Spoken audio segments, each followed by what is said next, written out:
Hello दोस्तों, तो स्वागत है आपका एक और नई वीडियो में। तो दोस्तों, जैसे कि ये वीडियो आने में बहुत टाइम लग गया और सही बताऊं दोस्तों तो मेरे पास कोई कंटेंट भी नहीं था कि मैं किस कंटेंट पे वीडियो बनाऊं। सोच रहा था कि स्ट्रेटजी शेयर करूं, बट आप लोगों को पता होगा कि यूट्यूब में अब इतनी ज़्यादा लोगों ने स्ट्रेटजी शेयर कर दी है कि आप स्ट्रेटजी वीडियो देखेंगे तो आपकी वीडियो ही ख़त्म नहीं होगी, इतनी स्ट्रेटजी है। और सही बात भी है, अगर आप टॉपर की स्ट्रेटजी देखते हैं तो आपको समझ में भी आएगा कि हाँ, टॉपर के हिसाब से पढ़ने पे क्या प्रॉफिट हुआ। और मेरी मानी जाए तो वैसे कि सभी की स्ट्रेटजी अलग होती है। अगर आप ये सोचते हैं कि आप किसी की स्ट्रेटजी या किसी टॉपर की स्ट्रेटजी फॉलो करके, वो कैसा रूटीन है उसका, उसको फॉलो करके आप भी एग्ज़ाम क्रैक कर सकते हैं, तो ये शायद मेरे ख्याल से पॉसिबल नहीं है। क्योंकि दोस्तों, उनका क्या वीक पॉइंट है, आपका क्या वीक पॉइंट है, यहाँ दोनों चीज़ में बहुत डिफरेंट है।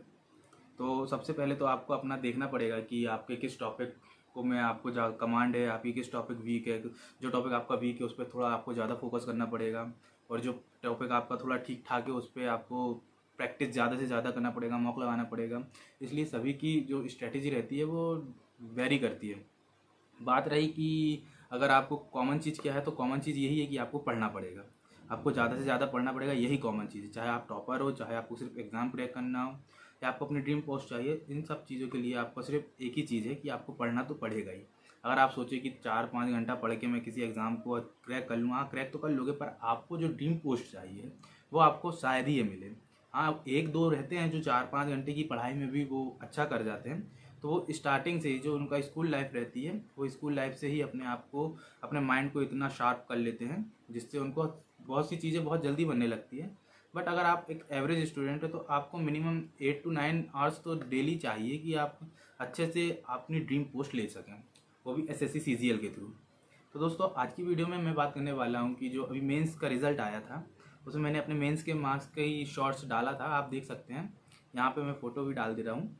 तो आप देख सकते हैं मेरे इतने कम मार्क्स थे सेक्शन ए और सेक्शन बी में कि मेरे जो कंप्यूटर के मार्क्स थे वो उसको काउंट ही नहीं किया गया। क्योंकि इस बार ऐसा था कि ऐसे पता चला मुझे कि कंप्यूटर के जो मार्क्स थे और वो कंप्यूटर जो टाइपिंग हुई थी वो तभी काउंट होगा जब आप सेक्शन ए और सेक्शन बी में मिनिमम क्वालिफाइंग मार्क्स लाते हो। तो मेरे ख्याल से मैंने मिनिमम क्वालिफाइंग मार्क्स भी नहीं ला पाया, जिसके कारण मेरे इतने कम आए नंबर आए, और ये कंप्यूटर टाइपिंग मेरी चेक नहीं हुई। तो दोस्तों, उसी बारे में बात करेंगे कि हाँ, क्या मेजर 3 कारण थे जिसके कारण मेरे नंबर कम आए। तो दोस्तों, सबसे पहले तो था कि रेलवे ग्रुप डी का रिज़ल्ट आया। रेलवे ग्रुप डी का रिज़ल्ट आने का सबसे पहला कारण ये था कि मेरे को लग नहीं रहा था कि रेलवे ग्रुप डी का रिज़ल्ट में मेरा नाम आएगा। बट नॉर्मलाइजेशन हुआ, नॉर्मलाइजेशन में ठीक ठाक नंबर बढ़ गए, 9-10 नंबर बढ़ गए, जिससे ये हुआ कि मेरा फिजिकल के लिए नाम आ गया। और जैसे ही मैंने मेंस जे प्री दिया था एसएससी सीजीएल का दिसंबर में, उसके 15 से 20 दिन बाद इसका रिज़ल्ट आया था ग्रुप डी का, तो उसमें फिजिकल में मेरा नाम आया था। तो अब फिजिकल में नाम आया तो ह्यूमन माइंड लगता है कि हाँ, कुछ तो मिल जाए। और मैंने सोचा कि यार सीजीएल थोड़ा टफ, मेंस प्री तो निकल जाएगा बट मेंस में थोड़ी मेहनत करना पड़ेगा, पर अभी जो हाथ में है उसकी तैयारी की जाए। तो मैं फिजिकल की तैयारी करने के लिए सुबह शाम रनिंग पे जाने लगा। और बॉडी इतनी थक जाती थी कि फिर मेरा पढ़ने का मन नहीं करता था। बैठता भी था पढ़ने तो मैं पढ़ने में मन नहीं लगता था। तो फिर मैंने क्या किया कि थोड़ा पढ़ाई से मेरा ब्रेक हो गया और मैं इसलिए फिजिकल पे ध्यान देने लगा। मन एक विदे लगभग लगभग 1 मंथ तो मैंने इसे फिजिकली किया हूँ। हाँ, 1 मंथ से ज़्यादा ही मैंने फिजिकल की तैयारी किया हूँ। मैंने फिजिकल दिया था और फिजिकल क्वालिफाई भी हो गया था, बट ग्रुप डी का थोड़ा जो कट ऑफ था हाई चले गया, नाम नहीं आया। अब नाम नहीं आया तो लगा कि क्या किया जाए। जैसे ही रिज़ल्ट आया उसी टाइम ये अपना मेंस था। अब मेंस के लिए तो तैयारी थी नहीं, और मेंस के लिए तैयारी नहीं थी तो अब सोचा क्या किया जाए। लेकिन हाँ, मेंस में नाम आया तो सोचा एग्ज़ाम दिया जाए, एक्सपीरियंस लिया जाए। तो एग्ज़ाम देने चले गए। अब एग्ज़ाम देने चले गए तो जब एग्ज़ाम चालू हुआ तो लगा कि यार ये सब चीज़ें तो बहुत ईजी है, अगर मैं पढ़ता तो ये ईजिली मेरे को बन जाती। क्योंकि ज़्यादा टफ नहीं आया था मेंस इस बार का। अगर क्वेश्चन पेपर देखेंगे तो ज़्यादा टफ नहीं था, ईजी क्वेश्चन आए थे। हाँ, अगर आप तैयारी अच्छे ठीक ठाक से रिवीजन किए होते हो तो आप अच्छे से नंबर ला सकते थे। पहला कारण तो ये हुआ मेरा ग्रुप डी का बताया। दूसरा कारण ये है कि मैं जब जैसे ही ये प्री हुआ, घर फिजिकल की तैयारी करता था, घर में दोपहर में रहता था, तो मैं ये वीडियो देखता था यूट्यूब में। तो बताते थे जितने भी यूट्यूबर्स हैं, जो मेजरली यूट्यूबर्स हैं, वो यही बताते थे कि मेंस नहीं है आसान, मेंस की क्वेश्चन ये इस तरह से आते हैं। अगर आप 2 महीने में चाहते हैं कि मेंस क्रैक हो जाए तो ये आसान चीज़ नहीं है, ये नहीं हो सकता, वो नहीं हो सकता। मेंस का लेवल कुछ यूपीएससी से भी ऊपर उठ के बता दिया था। अब एक डर भी बैठ गया था कि यार इतना ज़्यादा लेवल टफ है और 2 महीने में कैसे तैयारी होगी। तो वहाँ से एक डिमोटिवेशन आया और मैंने सोचा कि यार 2 महीने में नहीं हो पाएगा, अभी ग्रुप डी की तैयारी की जाए।